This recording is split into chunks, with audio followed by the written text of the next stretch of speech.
fine, I'll go it alone. Just like Meghan Markle and Prince Harry. We want privacy! We want privacy! It's so funny, too, that you keep calling me Meghan. You know, it's Meghan now. I feel like the focus is starting to shift off of me.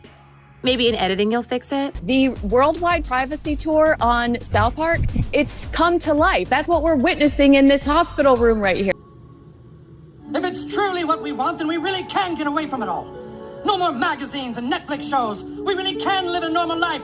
Just when Prince Harry thought the online frenzy had passed, a fresh storm is brewing, and it's headed straight for the Sussex's carefully polished image.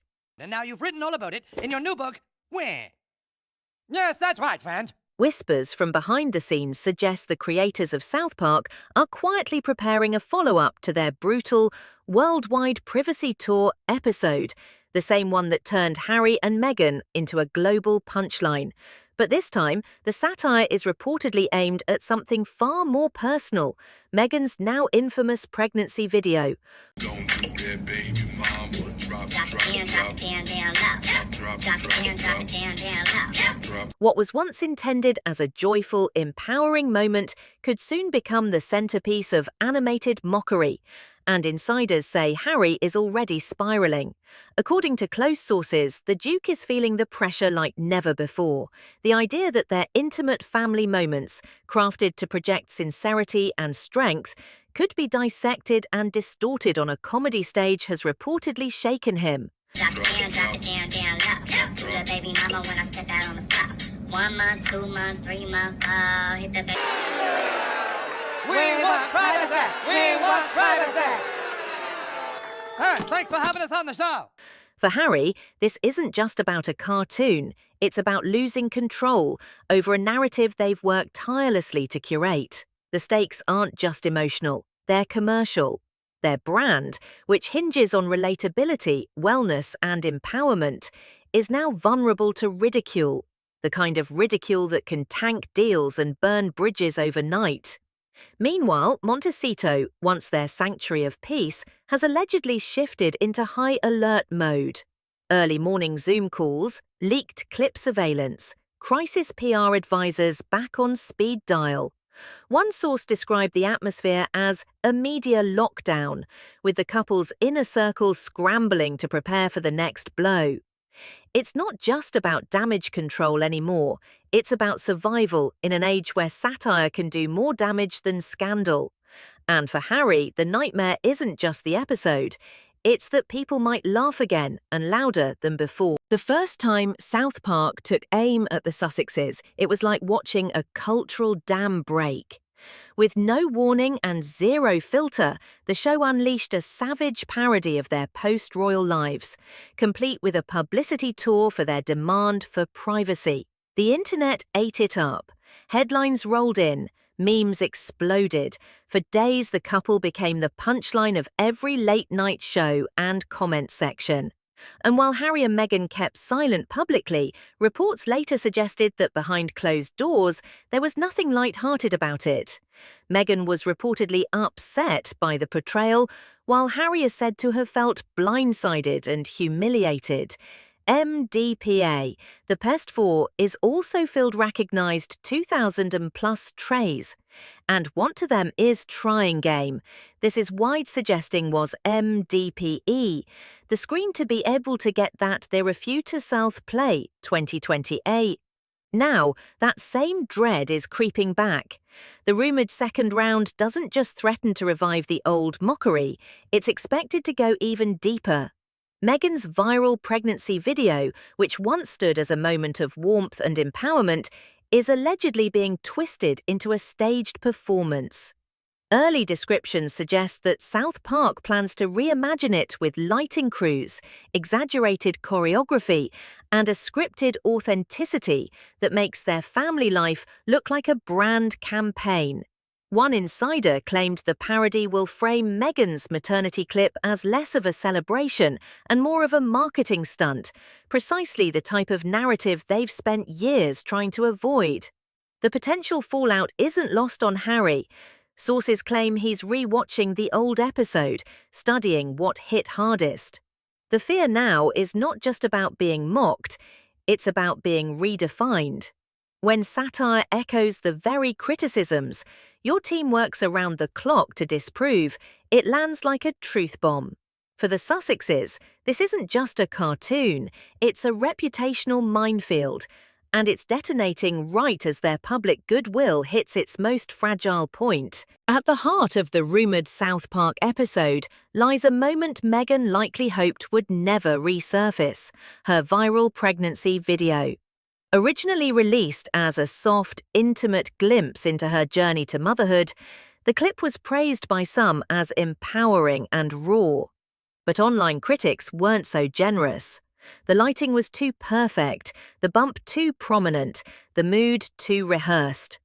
Now, South Park is reportedly taking those whispers and cranking them up to 11. Insiders say the animated episode will portray Meghan on a Netflix-like set, rehearsing choreographed dance moves in front of blinding ring lights, while production assistants scramble to adjust her angles. The pregnancy bump, once a symbol of joy, becomes a cartoonish prop nicknamed the Pillow of Truth. Meanwhile, a red-haired animated Harry is said to be pacing nervously behind the scenes, anxiously asking if there's enough empowerment between takes. The satire isn't just mocking a moment, it's aiming at their entire aesthetic. Curated vulnerability, glossy activism, and a brand that relies heavily on appearing authentic while being anything but. Sources claim that one storyboard square shows a fictional studio boss shouting, "Cue the tears, we need vulnerable sparkle," as oat milk lattes are handed out to extras. The joke is obvious: nothing about this scene, or the Sussexes' public image, is left to chance. And that's precisely what makes it hit so hard. For Harry and Meghan, who fought hard to position themselves as relatable yet aspirational, this kind of parody doesn't just mock, it undermines. It suggests that every tear, every dance, every baby bump photo might be part of a calculated strategy, not a spontaneous expression of joy. And once that idea goes viral, it's hard to unsee. Inside the walls of Montecito, the mood has shifted from tranquility to triage. What was once a serene retreat from royal life has allegedly turned into a media war room, complete with 6 a.m. strategy calls and real-time monitoring of online leaks. Staffers, once tasked with managing brand deals and feel-good messaging, are now said to be juggling crisis control and meme management. According to sources close to the couple, Meghan has tried to maintain composure, but it's Harry who's showing visible cracks. Insiders claim he's been waking up in the middle of the night to check encrypted group chats and Reddit threads for possible leaks tied to the upcoming South Park episode. One blurry screenshot, allegedly showing a cartoon prince adjusting stage lighting while Meghan carted around a fake belly, reportedly sent him into a tailspin. "This can't be real," he texted a friend, before making 2 early morning calls to London, seeking reassurance from PR professionals experienced with royal media disasters. But the advice he received was less than comforting. One veteran advisor reportedly reminded Harry that suing over satire almost always backfires, and worse, it feeds the beast. Royals, after all, have long been lampooned by British tabloids, comedians, and even puppets. The general rule: laugh with it or it devours you. That's easier said than done when your identity, not just your image, is under attack. As the countdown to the potential episode continues, staff members have reportedly imposed what they call a digital moat around the couple. Harry's social media access has been restricted in an effort to prevent doom-scrolling spirals. But according to one staffer, he still sneaks glances at trending hashtags from a spare iPad, every new meme landing like a jab to the gut. Just as the Sussexes braced for another round of cartoon ridicule, another storyline surfaced, this time from the real world of television. NBC announced plans for a Suits spin-off based in Los Angeles, reigniting the show that once launched Meghan into the spotlight. She's not confirmed to be involved, but that hasn't stopped the internet from having a field day. Online jokes about Meghan's character balancing court cases while supporting a fictional, unemployed royal are already circulating. And the timing couldn't be worse. Coupled with the rumoured South Park takedown, this spin-off has reignited a wave of online scrutiny over the couple's public identity. What was once interpreted as reinvention is now being framed as reinvention fatigue. The audience has seen the interviews, the docuseries, the podcast, and the book. What's left? Even Saturday Night Live took a jab, mocking their brand as one built more on victimhood than substance. For the couple who once captivated the world with their royal exit, the glow has undeniably dimmed. Internally, some sources claim the couple is battling fatigue, not just from the criticism, but from the pressure of constant reinvention. Every move is watched, dissected, and memed into oblivion.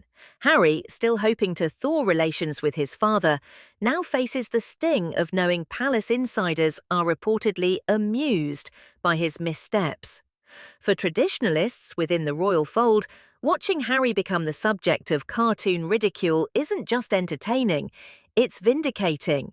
And for Meghan, who spent years meticulously shaping her public image around empowerment and resilience, this new wave of mockery threatens to undo it all. When parody starts aligning with public perception, even the most polished brand can begin to crumble. Behind closed doors, the Sussexes are reportedly deep in strategy mode, torn between fighting fire with silence or attempting to steer the narrative before it burns out of control. According to sources close to their team, two main crisis response paths are on the table, and neither comes without risk. The first option is the classic let it blow over approach. Allow the episode to air without acknowledgement, hope the hype fizzles quickly, and return focus to their charitable projects and media plans. It's a gamble. Silence could look mature, or it could look like surrender. The second option is a carefully staged counterpunch, a light-hearted, self-deprecating clip of Harry and Meghan laughing on a beach, hinting at the parody without addressing it directly. Advisors believe this could recast them as good sports, redirecting attention back to their humanity. But even that could backfire. When public trust is shaky, humour can be mistaken for spin. Worse, it could reignite criticism that they're more focused on optics than substance. A third idea, reportedly gaining traction among Meghan's circle, involves pivoting the controversy into a teachable moment. By launching a short campaign on the pressures of new parenthood in the digital age, they could align with maternal health organisations and donate ad revenue from the original pregnancy clip to charity. This narrative flip could transform ridicule into activism, but the internet is rarely that forgiving. Detractors are already calling it mocktivism, a snarky label that frames every good deed as just another branding ploy. For Harry and Meghan, the question now isn't just how to respond, it's how to avoid looking calculated when everything they do is already viewed through a skeptical lens. The wrong move could cost them more than dignity. It could cost them influence. What makes this rumoured South Park episode more dangerous than the first isn't just its content, it's the climate it's landing in. The world has grown increasingly wary of authenticity as a marketing tool, and the Sussexes, once praised for breaking royal norms, are now viewed by many as the very thing they claim to escape, a carefully manufactured media machine. When parody begins to echo the criticisms already swirling online about overexposure, performative vulnerability, and influencer-style activism, it stops being just a joke. It becomes a cultural referendum. The Sussex brand once stood for modernity, independence, and a bold reimagining of royal duty. But over time, polished documentaries, branded Spotify deals, and six-figure speaking engagements began to blur the line between mission and monetization. And now the animated exaggeration of that journey, complete with ring lights, buzzwords, and PR tears, threatens to solidify the very narrative Harry and Meghan have tried to outrun. Worse yet, palace insiders are reportedly watching the chaos with quiet satisfaction. After years of public accusations, leaked letters, and televised interviews, there's a sense that this is karmic payback. Let the world see what we've known all along, one unnamed source reportedly said, suggesting that even within royal circles, the couple's fall from media grace is viewed as poetic justice. For Harry, the pain isn't just reputational, it's deeply personal. This isn't just about internet memes or satirical cartoons, it's about watching the world, including his own family, laugh at what was meant to be a legacy of reinvention. And for Meghan, who has long crafted a message around female empowerment and resilience, being reduced to an animated caricature feels like a professional gut punch. The worst part? The audience might agree with the punchline. As the rumoured South Park episode inches closer to release, the Sussexes find themselves at a defining crossroads. For years, they've tried to navigate the fine line between privacy and publicity, vulnerability and brand building, but satire has a way of flattening nuance. When a cartoon frames your life as a scripted production, every carefully lit video, every heartfelt quote, and every emotional anecdote suddenly feels like part of the performance. And the real danger, once the public starts laughing, it's nearly impossible to get them to stop. Inside Montecito, the mood has reportedly shifted into full-blown crisis mode. Screens flicker with social media dashboards. Draft statements are written, scrapped, and rewritten. Every possible reaction is weighed against its potential blowback. Say too little, and they'll look weak. Say too much, and they risk proving the critics right, that their lives are so carefully managed they can't take a joke. According to insiders, even their most trusted advisors can't agree on a clear path forward. For Harry, this moment isn't just about saving face, it's about protecting what's left of their global image, and maybe, in his mind, his family's legacy. But in a media landscape that thrives on parody, sincerity can be a liability.